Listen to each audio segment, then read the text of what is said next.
Well, hello, everyone, and congratulations on the premiere of Making Michaux. I'm so pleased to join you here in the Zoom room and talk about and celebrate your wonderful work. And for all of those people who are like, who is this woman talking to these people? My name is Kirsten Childs, and I'm a musical theater writer. I'm a book writer, composer, lyricist, and some of the work that you might have seen of mine at Playwrights Horizons, I did a musical called Bella and American Tall Tale, and also at Playwrights Horizons a long time ago, but more recently at City Center Encores, I wrote a show called The Bubbly Black Girl Sheds Her Chameleon Skin. So that's me. I also teach at NYU in the Graduate Musical Theater Writing Program, where I'm very fascinated by the process of collaboration. So I'm just itching to talk to all of you about this wonderful work that I've just witnessed. That I think is absolutely splendid. So I am going to introduce this wonderful group of creatives, and as I said, dig in a little bit more about their process. So I'm joined by the writing team: Alphonso Horne, Jesse Kearney, the director Jeffrey Page, and the incredible actor who brought Oscar Michaux to life, Aaron Marcellus. Welcome. Oh, thanks.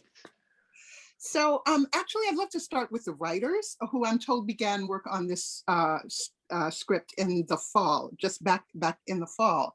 So I'm going to start with you, Jesse, who I actually know from NYU's Graduate Musical Theater Writing Program. Kind of old home week here.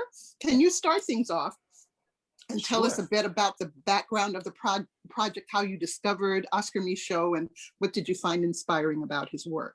Sure. Well, up until this project, I hadn't heard of Oscar Michaux. So it was great because I believe Cara Reichel mentioned a project that she was working on, and she asked me to look into Oscar Michaux. That was sometime around 2017. And that was the first time I ever heard the name. And I just was kind of floored by this person who was this African-American filmmaker who had done so many films, more than 40 films, but no one had really heard about him, no one was talking about him. And so, but that was a while ago. And then I just looked into it briefly. And then last year, we were, with the pandemic and doing the Vision series, and I'm a part of Prospect Theater Company. And this idea of using that story to be part of the Vision series came up, and we started talking with Alphonso, and it just sort of blossomed from there. So really, I'm intrigued by this person who is a part of not just African-American history, but American history in general and filmmaking history, and yet basically no one really talks about him or discusses him. And so I thought this was a great opportunity. Right. I actually remember a long time ago seeing a film by him, and it had something about, I think they were in Kansas or something like that. I don't know if you remember this. But yeah, it was like, it's amazing that this person is so unknown, but really important to especially to the African American community, in terms of such a forerunner of great filmmakers and cinematographers. All right, so Alphonso. Hi. Hello. Can you tell us a little bit about your background as a musician and how you came into composing for the theater? And then wait, before you go into that, because hold that thought. Then can you connect it to how you actually started to interface with Jesse and started to build on to the project that we're talking about tonight? Sure. So I'll try to keep it as quick and concise as possible. You don't have to. Well, I don't want to take up all the time. So, I'm a jazz musician first and foremost. I play trumpet. I went to Florida State, then I did my master's at the Juilliard School, and I would say specifically at the Juilliard School, I was kind of trained in like the traditional aspects of jazz, understanding that jazz was born in New Orleans, and really understand like the Great Migration and its effect in music, period, but also understanding how jazz influenced jazz music, being a part of the Great Migration and being a part of the music scene in Chicago, and eventually the Harlem Renaissance, and really understanding that Mhm. particular moment in jazz, the very beginnings, the birth, the creation of jazz music. And I was very fortunate, even just from like elementary school to middle school to high school, I went to School of the Arts. So Mhm. I've always been like involved in like theater or dance or vocals. I always like wanted to collaborate. All the different departments were always separated. Even at Oh, Juilliard at times, like the jazz department is very separate from, from dance, from drama. really? You don't really get to collaborate as much as I wanted to. Mhm. So Did you hear that, Juilliard School? Get some interdepartmental things sorry, going on. it might have changed by now. I mean, Jeffrey teaches there now. It might have changed, but I graduated in 2013. So, but I worked with Winston Marcellus. Like Winston was a huge mentor of mine, and he allowed me to play in his orchestra, to play in the Jazz at Lincoln Center Orchestra, and be involved with them. And Mhm. he was producing a musical back in, what was it, 2012, called After Midnight, and I got to be Mhm. a part of that. I was in the band, and so it was like the first time where this whole world came together. I was just in jazz. I was just doing jazz, but I got to see dancers my age, actors, singers my age, and be on stage with them. And we all like appreciate each other's craft. Like if a musician was going, the dancers would know. If the dancers were going one day, we would know, and we would Mhm. feed and respond off of each other. And this was like what it was like at the Cotton Club, like during the Harlem Renaissance. This Right. is what you felt. So I Fantastic. just felt really lucky to be a part of experience like that. Instead of just playing at some random club where no one's really listening, this is a moment where I'm playing on stage in front of 100, and more people, in front of dancers where they're actually listening and responding. We're feeding off of each other. So that Broadway experience fed into Shuffle Along, and I was really lucky to be a part of that experience as well. Understand UB Bleak, UB Blake, sorry, Noble Mhm. Cecil, understand those creators, and understand James Reese Europe, and like understand all of these different great composers and writers to help like create early African American art, music, and theater. And so how did you meet Jesse and come to a meeting of the minds for this particular project? Well, I actually met Cara and Pete first. Okay. And like I think this was in 2012. We were like at a party uptown and talking to a presenter, and for some reason, I'm originally from Jacksonville, Florida, but when I moved up to the city, everyone swore I was from New Orleans. Okay. Everyone was just like, "Oh, that guy, he has that Southern sound. He's from New Orleans." I'm like, not quite, but so they were at the time they were working on a New Orleans jazz musical, and they asked me to be a part of it. Mhm. And it later branched off into something else, but that was when I first met them, and that's when I first got the bug to like be involved in theater. I love like interdisciplinary art work. Whenever I have a show, there's always going to be a dance. There's always going to be some singer or something happening. So Mhm. that was when I first started working with Cara and Pete, and then Jesse. I met Jesse at like a gala. I think was the first time I met Jesse.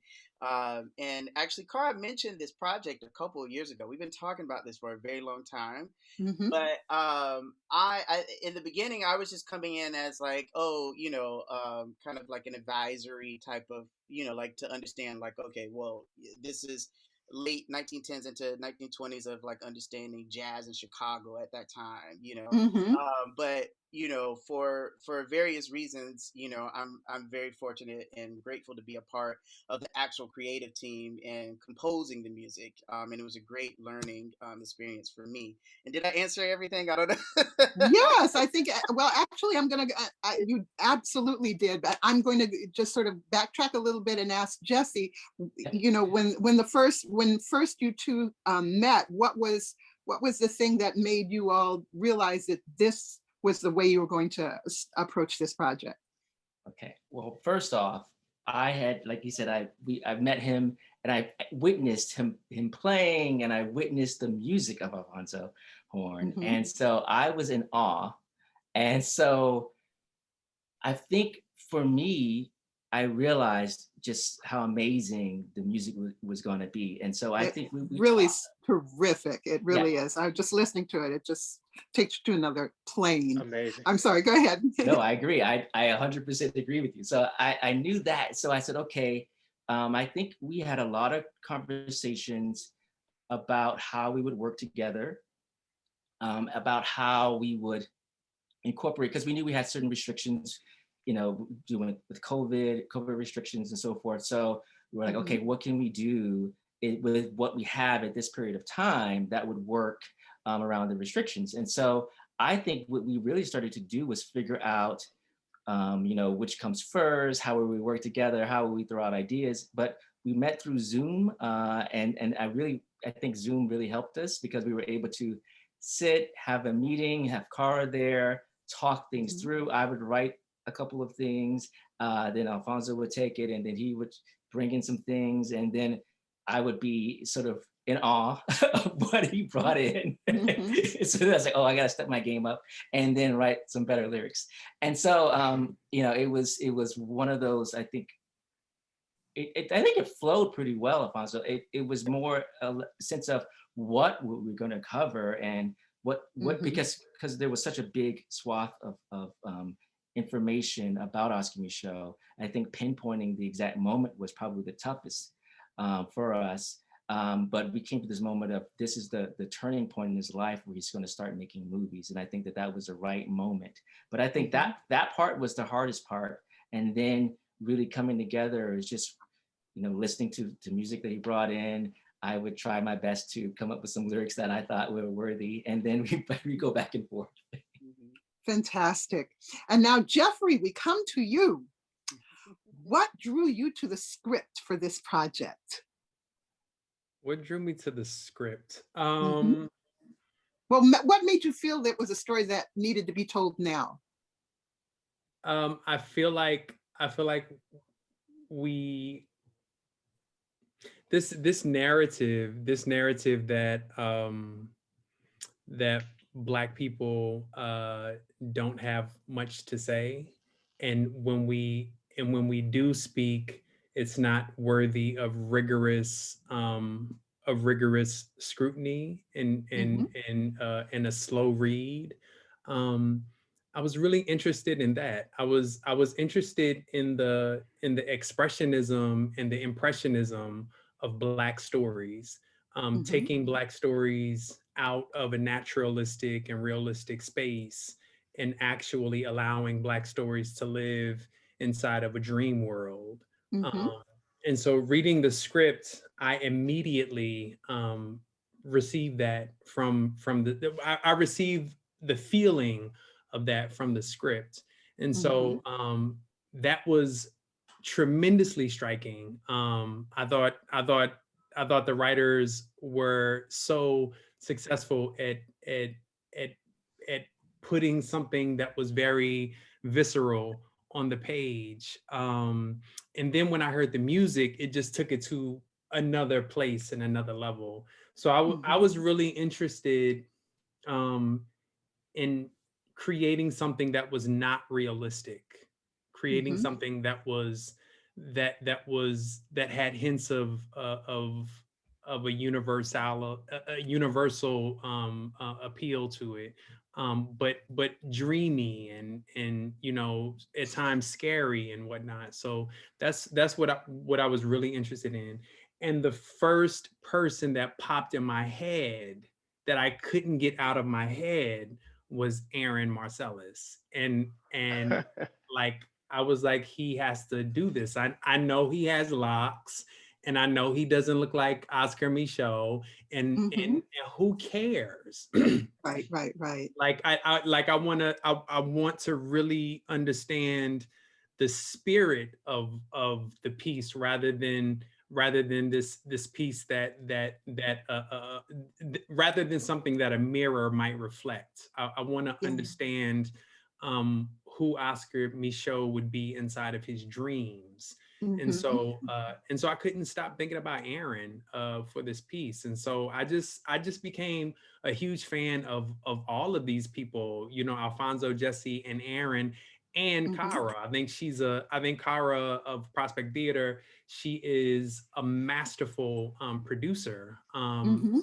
So I worked with her on another project, and it was a lot of fun. And so to have a project with Black men, and being creative and being excited about something in a time of such despair inside of our community, with respect to COVID and whatnot, I jumped at the chance. So I was really excited about it. Yeah, we were at some point playing with possibly working together, and I remember seeing a video of yours that had sort of the trope of Josephine Baker with the bananas. Am I? And it sounds to me like you are someone who's very interested in taking tropes and subverting them and coming up with just new ways of cracking apart ideas about Black culture and then sort of shifting them and putting them together. And since you've worked on theater and film projects, what was your approach, aside from the fact that this wonderful Aaron Marcellus is Oscar Michaud, but aside from that, were there other things that you wanted to approach to bringing the piece to life on film or on video?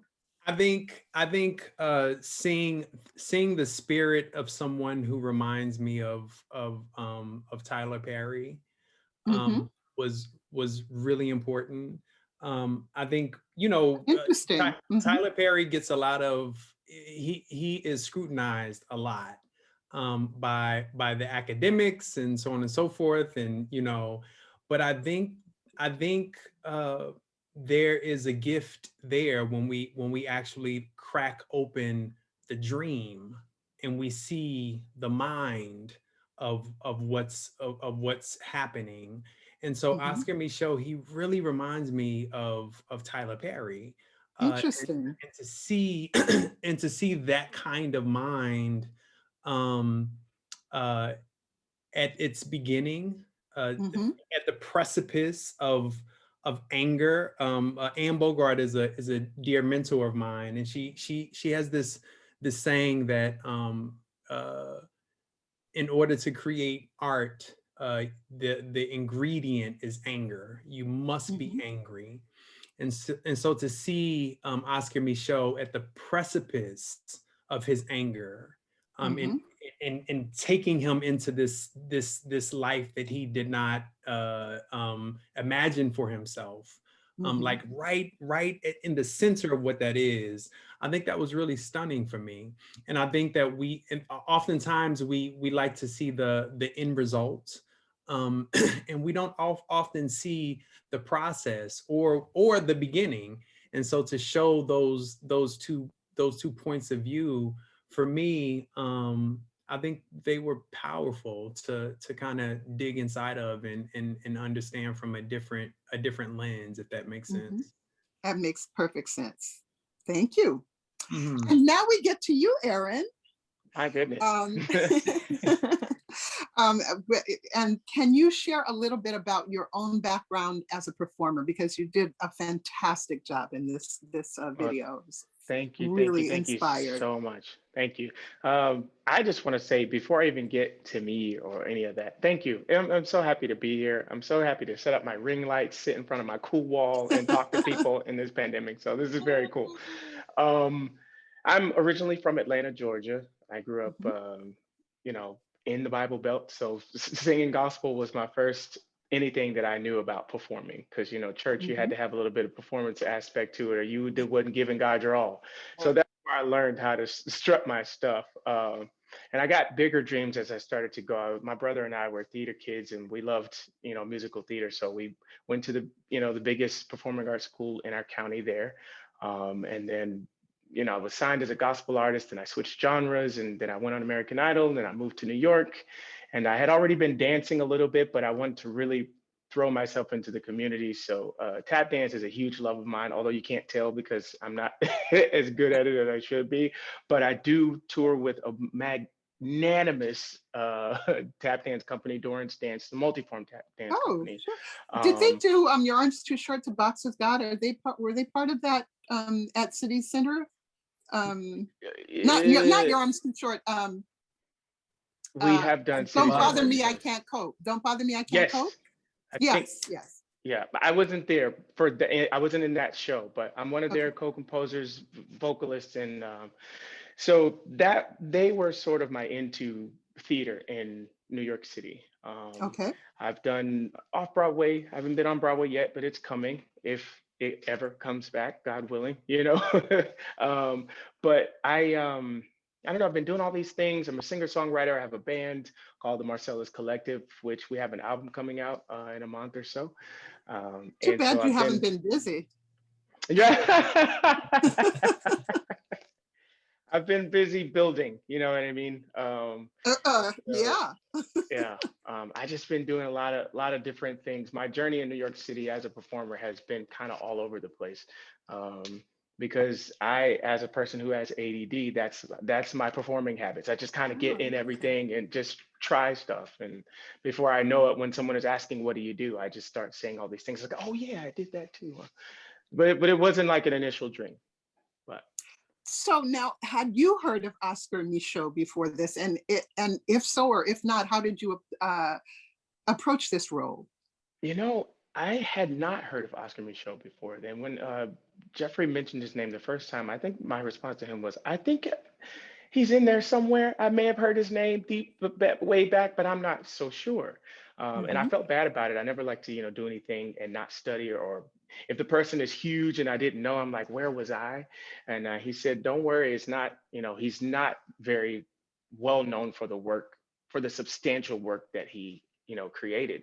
And that's part of the reason why we're speaking his name and doing this. And so I said, okay. And as I started to sort of do my own study and dive into who he is and his story, I said to Jeffrey, I was like, are you sure? Are you sure I'm the guy for this? And he said the same thing to me. I know you don't look like him, but listen, you know me, trust my hunch, trust my intuition. I want you to do this. Will you do it? And I said, yes. And I looked again and I was like, oh crap, what did I just agree to?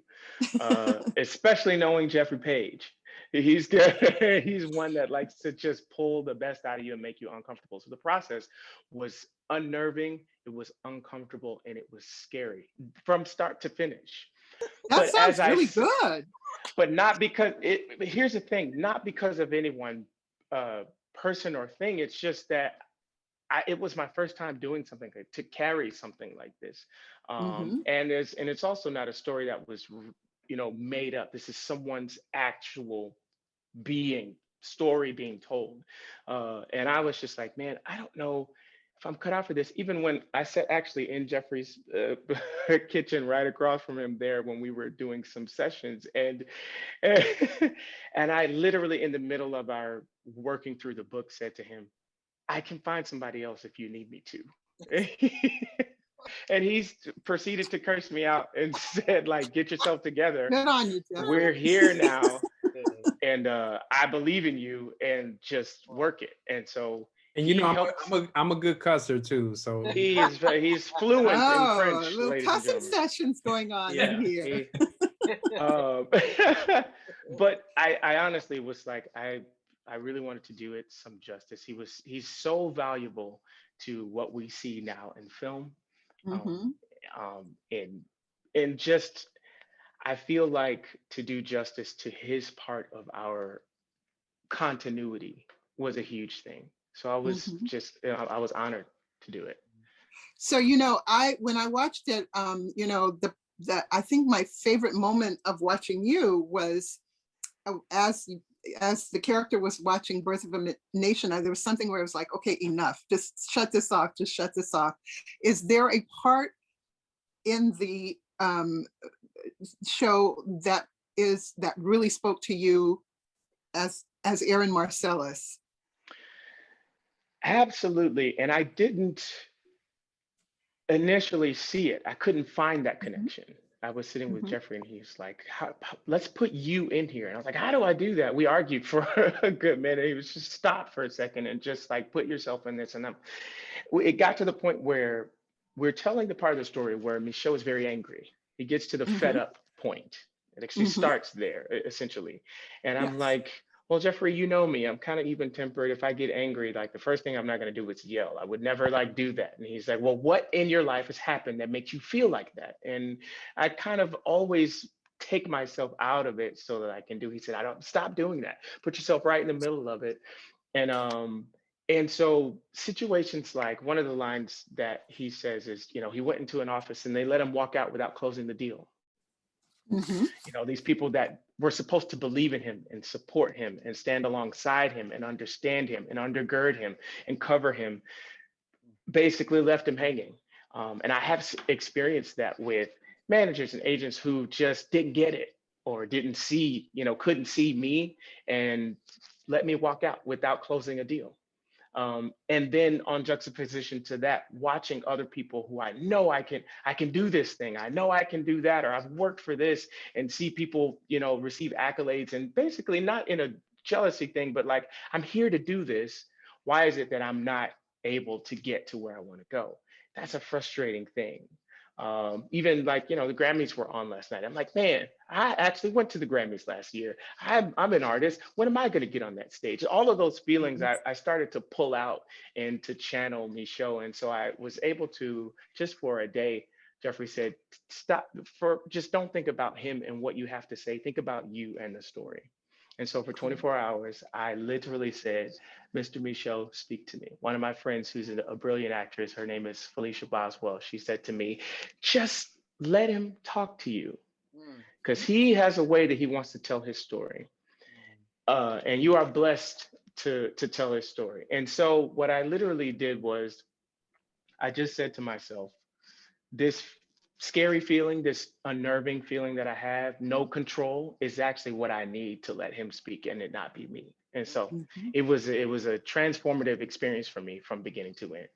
Well, it was fantastic. And thank you, Jeffrey, for cussing out Aaron and making him get scared, because it worked out. It worked out beautifully. Yeah. Can I say, like, me knowing Aaron and being a fan and being a friend of Aaron, there's a lot that I see with the story like this. And I think most often we erect Black stories to be this realistic thing that we cannot see ourselves inside of it. We just cannot, we can't imagine it. And the whole time I was, you know, I want so much for Aaron and Jesse and Alphonso. I want so much for Aaron, like, you know, and I'm with Aaron, like watching the Grammys and I'm like, I know people who I know somebody who could sing Rings Around You. Like, what are y'all doing up there? You know, everybody at the Grammys were phenomenal, but I'm like, I know people. And so, you know, to know that Aaron has this tremendous gift, but people are allowing for him to walk out of their office without signing the deal, without closing the deal, it makes me tremendously frustrated. So you know, it's, you know, and me and Aaron are both Leos, so you could imagine that we were like, you know, so I think it's important. I think it's important that we see we understand the spirit of Mr. Michaud. We understand what Mr. Michaud would look like as a spirit figure who has jumped in someone's body. You know, so that's what really excited me about Aaron taking on this work. Yeah. And one of the things I took away from his spirit, is that he was relentless. You know, he believed in what he was doing, and it was perceived as too much. He was a little crazy. It's like, what is he thinking? Even from the people who were supposed to believe in him. And the thing that I'm taking from that is, Aaron, the reason why he was relentless is because now we're speaking his name. We are telling his story because he believed so much in himself that he, you know, and so it was inspiring to learn of him as I had to be him.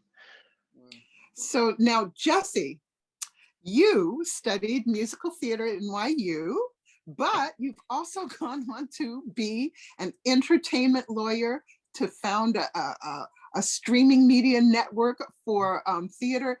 Do you see any parallels in your sort of trajectory as a person in this business that are that connect you to Oscar Micheaux, would you say?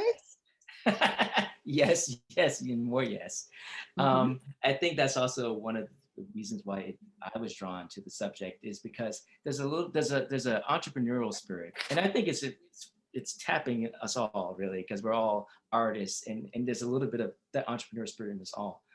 Yeah, and there's also the necessity as a mother of invention spirit. Yes. Somebody else is gonna do it for you. That's true. Absolutely. So for me, I when I was doing stage network and thinking about, okay, what can we do next, and working on looking at profits and looking at all these things, I really felt the weight of what it means to be an entrepreneur and to have, I had shareholders and things like, so you really feel the weight. Okay, if I don't do X, Y, and Z, we won't get the returns that these people are looking for. And that really comes upon you. And I feel like, I look at the story of Micheaux, and here's a person who was a Pullman porter, and he learned so many different things from the people who were his passengers, and from white people who would be on the train.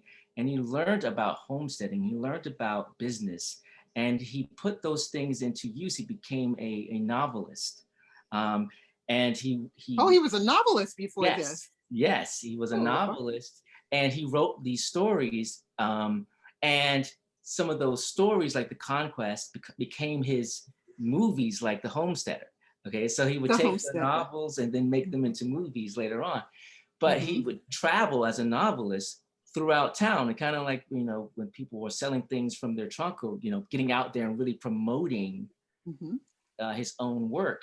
And so as he would go off and promote his own work, he would meet the people, and he would get those people to become sort of shareholders and investors into his life and into the works that he would later on go to do.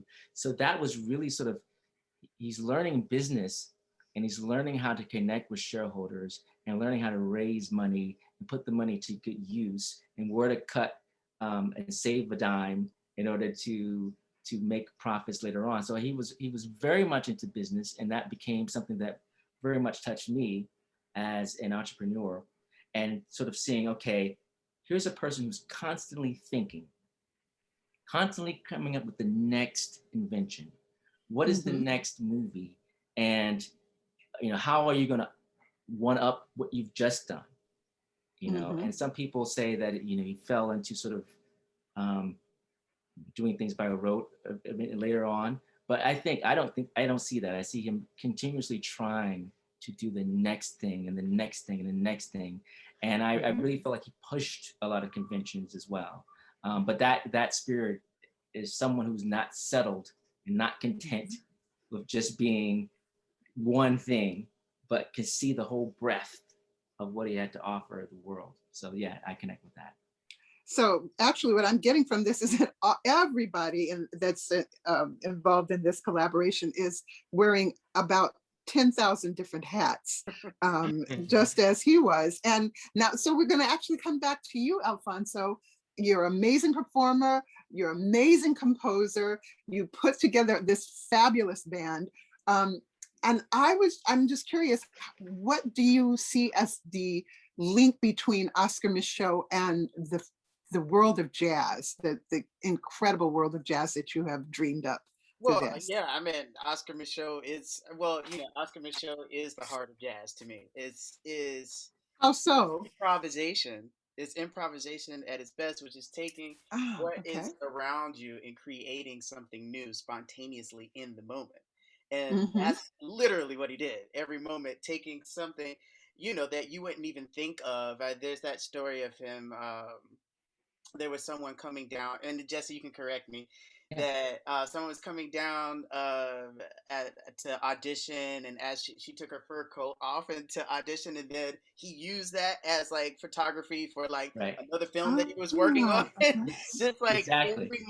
every moment was an opportunity to create something new, to make something special every single moment, and not like, you know, turning down one thing or another. And also we're celebrating him as like, you know, obviously a prominent, important African American filmmaker, Mm-hmm. you know, but also you got to think this is the beginning of film, period. So Right. he is one of the prominent filmmakers, period, you know, Mhm. regardless of his color, especially him being African American and the odds of that. But Mm-hmm. the fact that he's not really talked about in film classes enough, he's not talked about if you look in general books about film score and all that kind of stuff, like he's not in there, and he should be in there because he was one of the first great filmmakers, period, of all Right. time. So, as far as jazz, yeah, how does he relate to jazz? And also, were there different, you know, because there's jazz from New Orleans, there's jazz from Kansas. Were there things that you were picking up? You know, were there different feels for different regions? What was going on with you in terms of Well, I mean, and he what was. was going on with you, I Alphonso? know, right? Yeah, he was a part of the Great Migration. You know, like he also, like, you know, understanding that jazz has elements of the blues, elements of the Mm-hmm. church, of gospel, elements of swing. Not, I mean, swing is obviously a little later, but the dance, the groove element Mm-hmm. aspects, and the Afro Caribbean rhythms. And so, like, understanding that jazz is a melting pot of like all of these different styles and genres coming together. And the same thing with Oscar Michelle, that like he lived so many different lives, you know, and that Mm-hmm. he lived in so many different places before landing in Chicago, and he wasn't even there for that long. He moved, you know, back Mm-hmm. home, and like he was a part of the Heartland America. Like he was a farmer at a time, you know, Mm-hmm. as well as a novelist, as well as a Pullman Porter, and eventually a prominent filmmaker. And so the same thing with jazz. When someone say jazz, you know, that could be anyone from Kenny G to Louis Armstrong. That like there's this huge spans, you know, huge like spectrum of what jazz is. Mm-hmm. Almost like Jeffrey saying this dreamland of what jazz is. Mm-hmm. And the same thing with Oscar Michaud is that like here's this huge scope of who he is. And we can draw from any of these moments, any of these things, to like pull out what connects us to him, what connects us to his story, if that makes sense, you know. Yeah, that absolutely makes sense. And So basically, you just sort of intuited, had intuition Well, about which song was sung in what kind of genre. well, specifically, I was thinking about the Great Migration. I was thinking about King Oliver Creole Jazz Band. You know, Okay. was a great, like James Reese Europe was one of the sounds. UB Blake, Fats Mm-hmm. Waller. I mean, obviously Fats Waller is a little later, but like understanding the element of like, you know, Fats Waller, the beginning of his Well, career. he's coming from a tradition. He's totally Exactly, coming. coming from Yeah. the tradition, and also he played for films. He played for silent films. He played organ. Mm-hmm. So understanding like, and he's just if you ever see a video of Fats Waller, he's so, you know, magnanimous, not just in his playing, but like in his facial expressions and how he expressed Mm-hmm. himself. I mean, and obviously Louis Armstrong, you know, has to be a prominent figure, Sure. and how just about just jazz in general, and him being a part of the Great Migration, that Louis Armstrong was born in New Orleans but worked with King Oliver in Chicago before moving on to New York. So kind of for me, I was really trying to capture that sound, like as we are discovering the making and the birth of Michaud in the jazz age, Mm-hmm. and as we go into the 20s, well, 2020s, but 1920s, that I really wanted to capture the birth of jazz as well, that the prominence of jazz, and how does jazz start to evolve and become this thing that is popular around the world. So Right. that's Right. that's and specifically the soundscape that I was trying to deal with. Mm-hmm. Yeah. Okay. and also, Jeffrey, you're going to say something? yeah, if I can add, like if we think about like what jazz is as opposed to the narrative that has been assigned to jazz. Like for instance, jazz was a total, misuse of these instruments.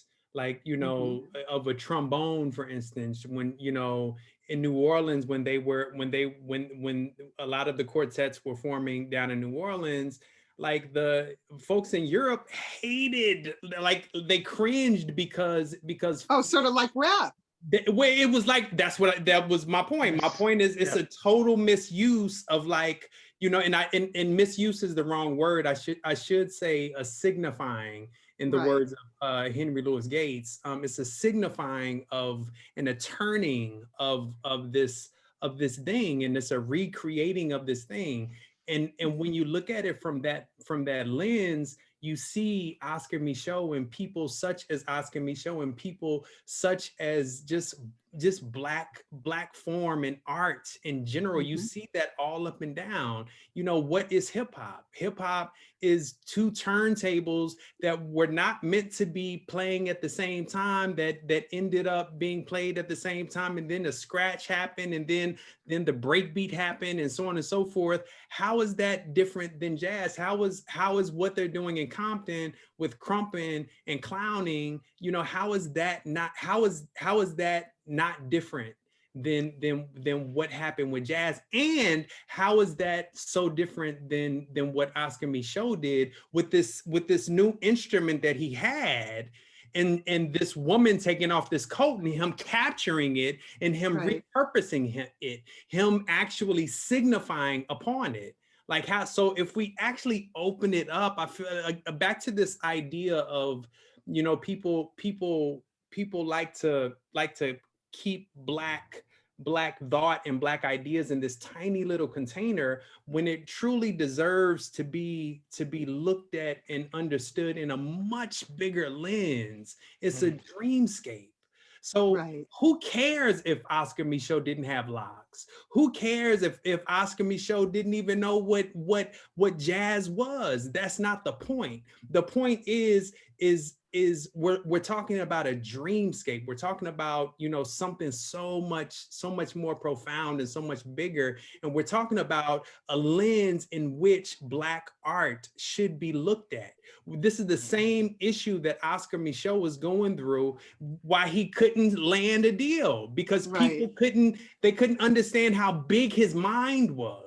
So they were like, nah, I don't understand what you're doing. So, we're good, and it's like, when people start to understand how big the thing is, and they stop putting it in this tiny little thing, just because they don't understand it. I think that's when we really get diversity. That's when we really get equity and inclusion and all of the things that we're fighting for right now inside of this time and space.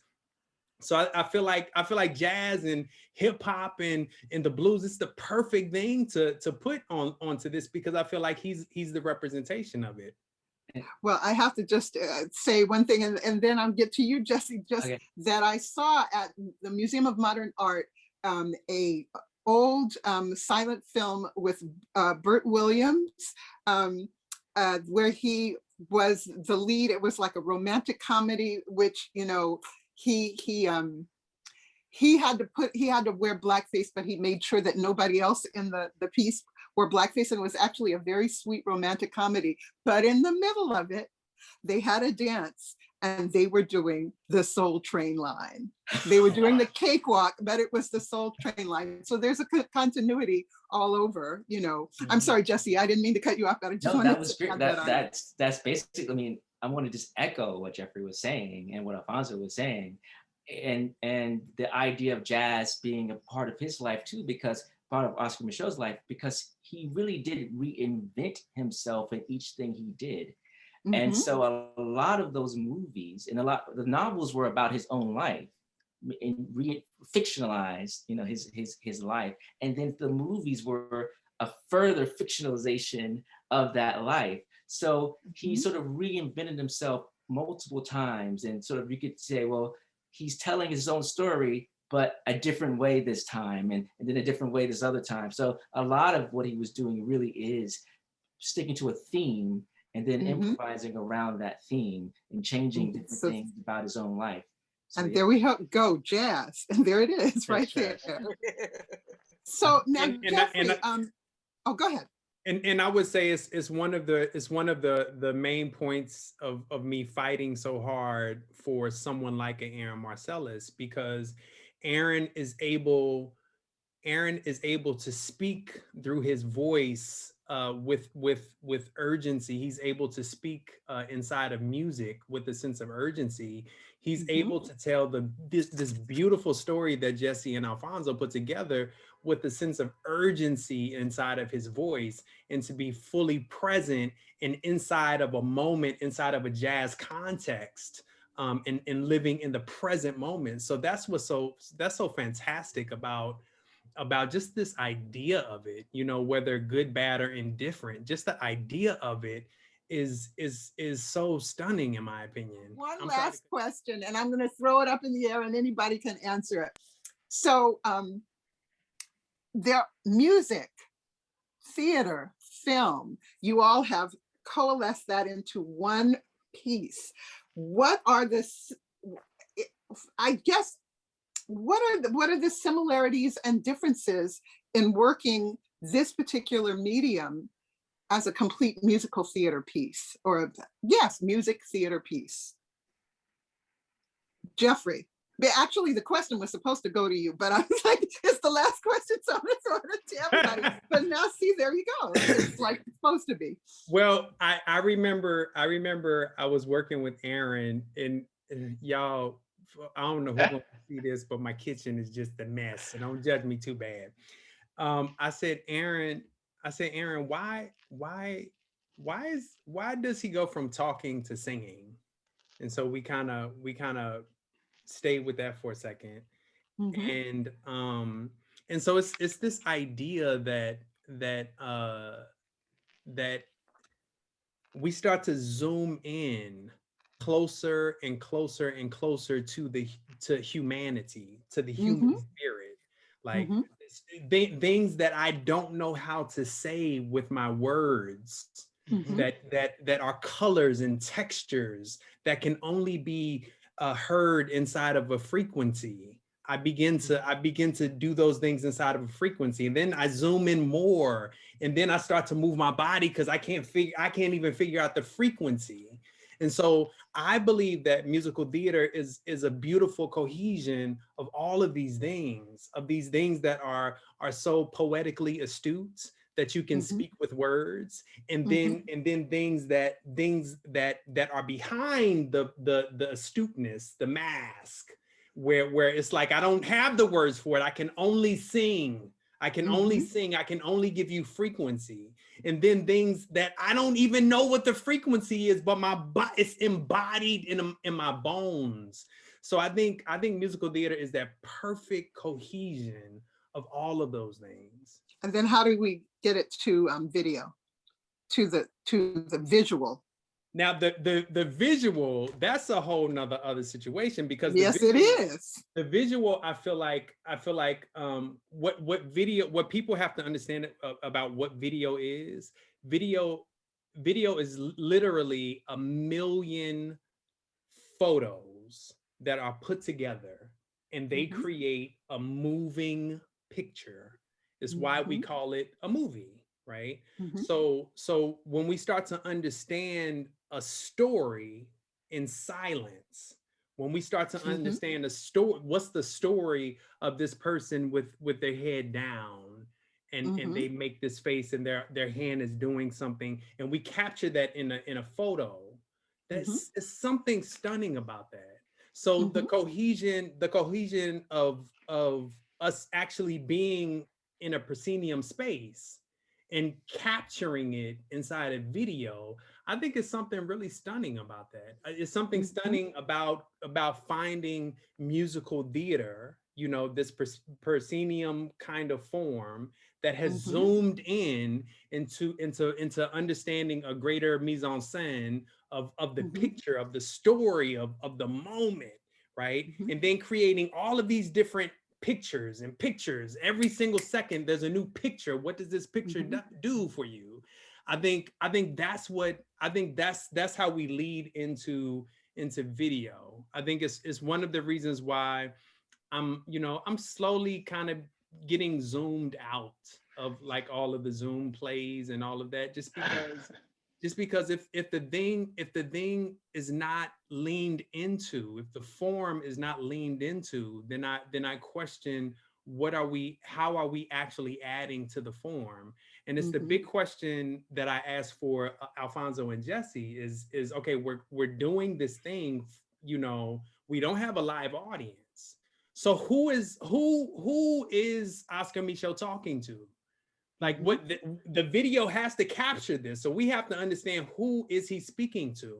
And it's one of the things that Aaron wrestled with a lot is who is he speaking to? It's one of the things that I wrestled with a lot. And wrestling with something is a beautiful fight to wrestle with. It's a beautiful thing to wrestle with something.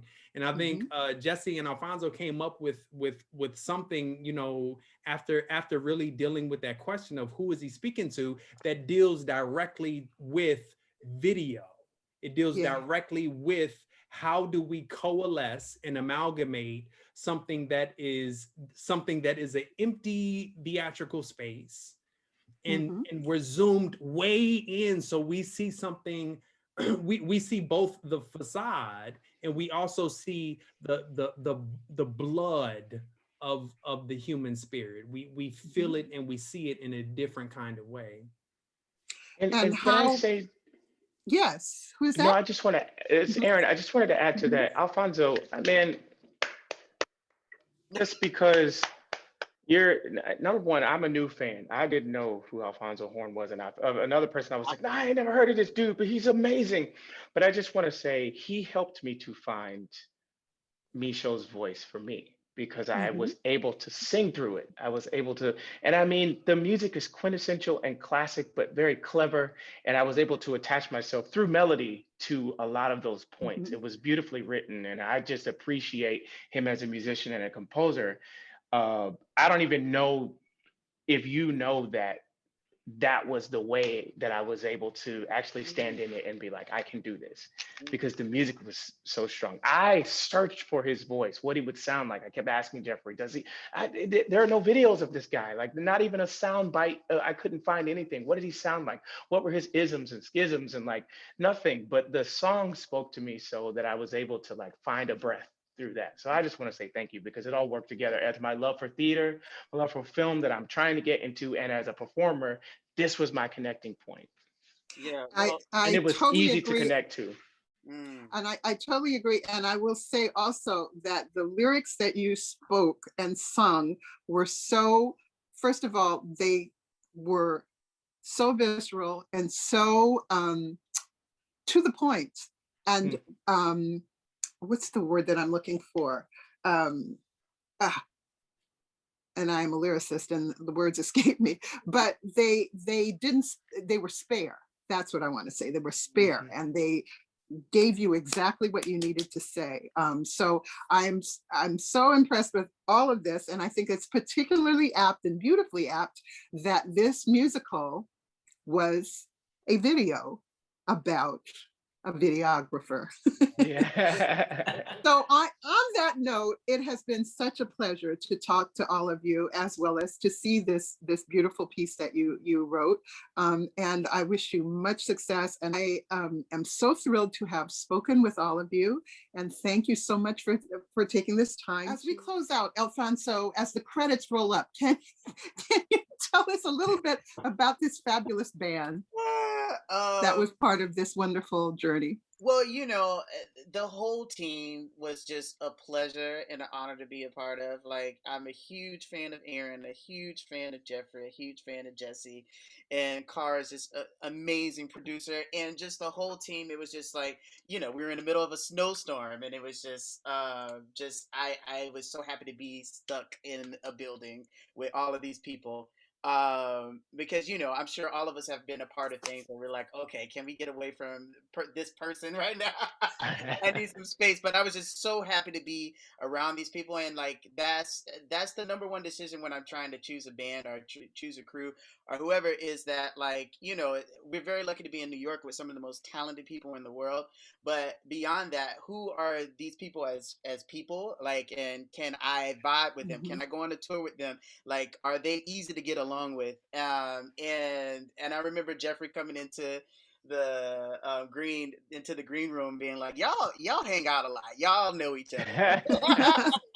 We were just kikiing and laughing like the entire time. So India Owens on bass is like one of my favorite people in the entire world. She plays for the Colbert Show. She went to Michigan State. We met each other through Juilliard, and we also did Colbert Show together. And she just, every time I'm around her, she makes me laugh. Like, so happy to be around her all the time.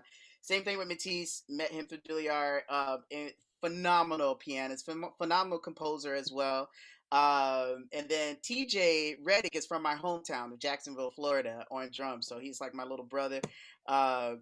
He used to play trumpet, and we studied with the same trumpet teacher. Oh, wow. So yeah, so it was just great to have these great musicians and great people to be a part of the team.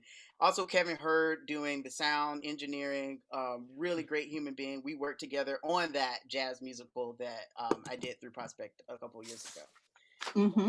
Well, thank you so much. Thank you. Thank you. Thank you, guys. It's good to see your faces. Be safe out there. You too.